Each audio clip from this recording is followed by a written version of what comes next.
Hello বন্ধুরা, আমি সুস্মিতা। তোমাদের সবাইকে জানাই আমার ইউটিউব চ্যানেল সুস্মিতাস ক্রিয়েটিভিটিতে অনেক অনেক স্বাগত। বন্ধুরা, তোমরা সবাই কেমন আছো? আশা করছি সবাই খুব ভালো আর সুস্থ আছো, আর আমিও বেশ ভালো আছি। সমুদ্র দেখে মন খুলে আনন্দ করলাম। তারপর চলে যাচ্ছি এবার আমাদের রুমে। আর আমাদের হোটেল রুমে যাওয়া পথেই ছিল এই ফ্রুটস মেখে বিক্রি করা দাদাটার দোকান।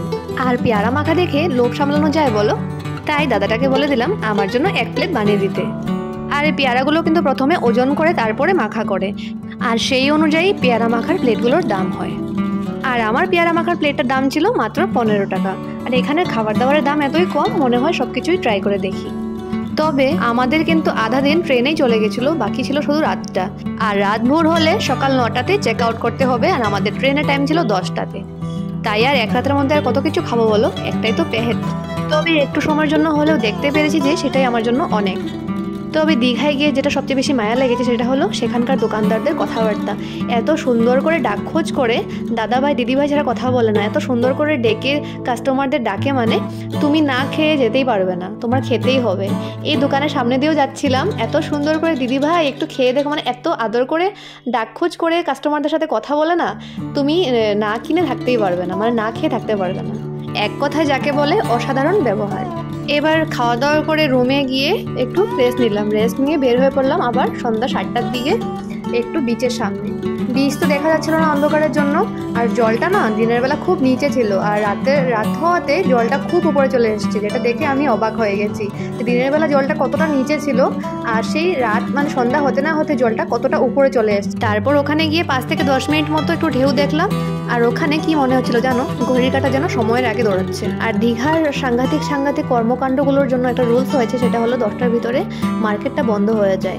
তাই আমরা ফটাফট করে দেখছিলাম কি কেনা যায় কি নেওয়া যায়, টুকটাক কিছু জিনিস কিনে নিচ্ছিলাম। আর জিনিস দেখতেও তো টাইম লাগে বলো, জিনিস দেখতে যেন অনেক টাইম চলে যায় আর তাড়াতাড়ি। আর সেলের জিনিসগুলো দেখে সত্যি খুব ভালো লাগছিলো, যেন সব কিনে নিই। আর আমার সবচেয়ে বেশি পছন্দ হয়েছিল এই আয়নাগুলো। আয়নাগুলো আনার খুব ইচ্ছা ছিল কিন্তু আনিনি। অনুজ নিয়েছিল এখান থেকে একটা মূর্তি, আর 2 শাশুড়ি জাল ননাসদের জন্য ব্যাগ নিয়েছি এখান থেকে। আরও কিছু টুকটাক জিনিস নেওয়া হয়েছে, আর আমি টুকটাক কানের টানের নিয়ে নিয়েছিলাম এখান থেকে। আর বেশি কিছু নেইনি, কারণ ব্যাগেই জায়গা নেই। ব্যাগ মানে যতগুলো লাগেজ এনেছি সব ফুল হয়ে গেছিলো একদম। যেহেতু গ্যাংটকে গেছি, গ্যাংটক যাওয়ার সময় অনেকগুলো জ্যাকেট পরে গেছি, সোয়েটার পরে গেছি। আর এখানে এসে তো তার পুরো অপোজিট, এখানে পুরো গরম, তাই সোয়েটারগুলোর জন্য এক্সট্রা লাগেজ হয়ে গেছিলো। আর সমুদ্র দেখতে যাব, সমুদ্রের মাছ ভাজা খাবো না তা কি হয় বলো? তবে জানো তো অনুজ রাতের বেলা মাছ মাংস খায় না, তাই ওকে বলে দিলাম তুমি না খেলে না খাও, আমি খেতে থাকি, তুমি দেখো। প্রথমে মাছ ভাজা দোকানগুলো একটু ঘোরাঘুরি করে দেখে নিয়েছিলাম, তারপরে অর্ডার করে দিলাম চিংড়ি মাছ ভাজা আর পমফ্লেট মাছ ভাজা। খেতে দারুণ লেগেছে। তবে সেখানে গিয়ে আমার দাদা বৌদির কথা খুব মনে পড়েছিল, কারণ আমরা যখন কোনো ফাস্টফুডের দোকানে যাই, সেই ফাস্টফুডের দোকানে সব কিছুই ট্রাই করি আর জমিয়ে খাই।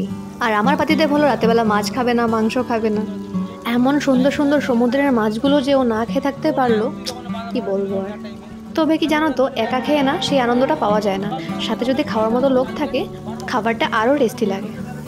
মাছ ভাজা খেয়ে একটু দোকানগুলো ঘুরে নিচ্ছিলাম। আমার জানো তো বড় বড় সংখ্যাগুলো দেখতে না খুব ভালো লাগে। যেহেতু 10টার দিকে মার্কেট বন্ধ হয়ে যায়, তাই আমরা 9টা থেকে 9:30টার দিকে ডিনার সেরে চলে গেলাম রুমে। দীঘা রাতের মুহূর্তগুলো এতটুকুই শেয়ার করলাম।